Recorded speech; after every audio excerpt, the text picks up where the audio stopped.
Good morning to you, East Texas. Meteorologist Carson Vickroy. Just wanted to provide a quick update on what we're seeing this morning. Newscast for KETK has been cut short due to the opening ceremonies of the Olympics, so I figured we'd update you on the web. Lone Star State, not looking at very much right now. However, we are seeing a little bit of a freezing rain sleet mix down by the coast near Beaumont, Galveston, Houston included.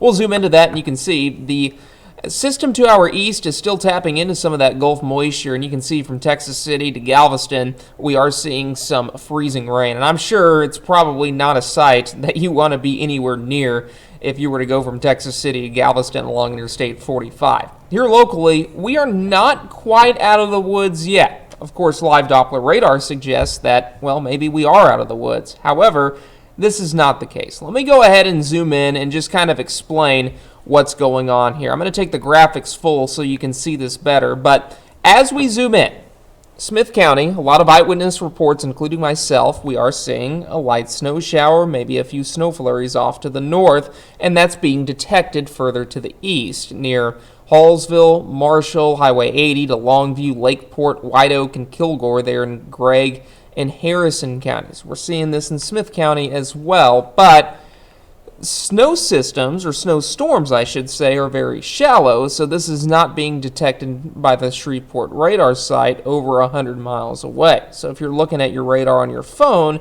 you're probably not going to see the flurries falling. So please be careful out on those roadways. This is not going to amount out to very much, obviously, but it could lead to some icy patches where we do see enough precipitation to dampen the road again.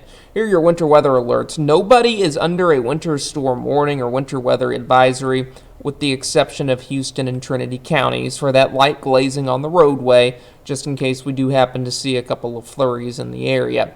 Here are your temperatures right now, and this is just goes to show that if we do end up seeing any flurries or freezing drizzle, it will accumulate on the roadways because temperatures are in the lower 20s. And not only that, winds are blowing as well, so it is a biting air today. It's a bitterly cold day. Wind speeds are anywhere from 10 to 15 miles per hour. That leads to wind chills in the teens and even a few single digits out to our west. So prepare for a cold morning if you absolutely have to be out in it. I would just stay inside and watch TV if you're able to today, maybe work remotely, whatever floats your boat there. But road temperatures, they are considerably below freezing for our western counties. So if we're going to see the issues, they're going to be in our northwest counties that did see most of the precipitation yesterday. Most of what melted yesterday has probably refrozen overnight. And TxDOT does say that we do have some icy spots on Interstate 20 moving off to the west. But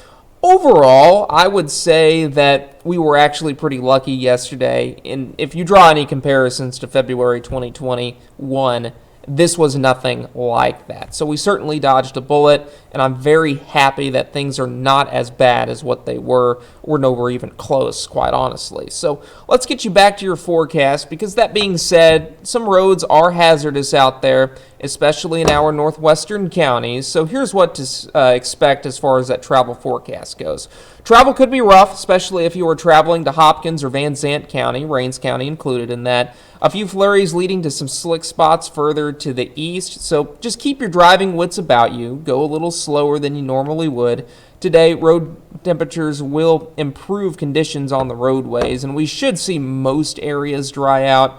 Temperatures will be right around freezing for today. Now, one other thing to note tonight, I do expect another very cold night. Temperatures will be falling into the teens due to clear skies, and that will lead to more slick spots for our northwestern counties, especially in those shady areas that don't see the warming, that perhaps some areas to our northwest that will see the sunshine, and those shady areas, that ice is going to be a little difficult to melt. So let's go ahead and talk about Futurecast real quick.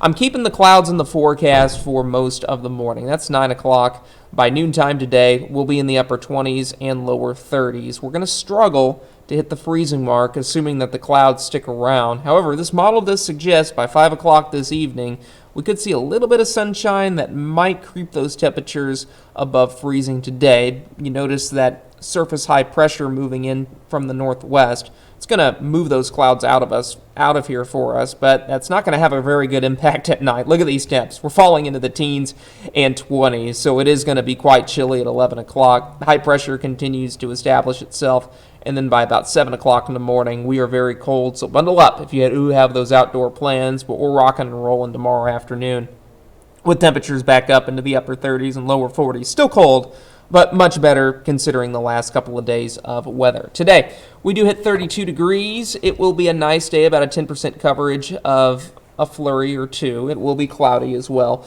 Tonight, it gets cold, decreasing clouds initially this evening and clear skies overnight. We are in the teens. And look at this, next 7 days really gets nice next week. Lots of sunshine Tuesday, Wednesday, and Thursday with highs in the 50s and 60s. Deep East Texas, same trend. Not expecting that much in the way of flurry activity, but just keep your driving wits about you, because if we do happen to see a few flakes of snow, that will ice over the roads rather quickly.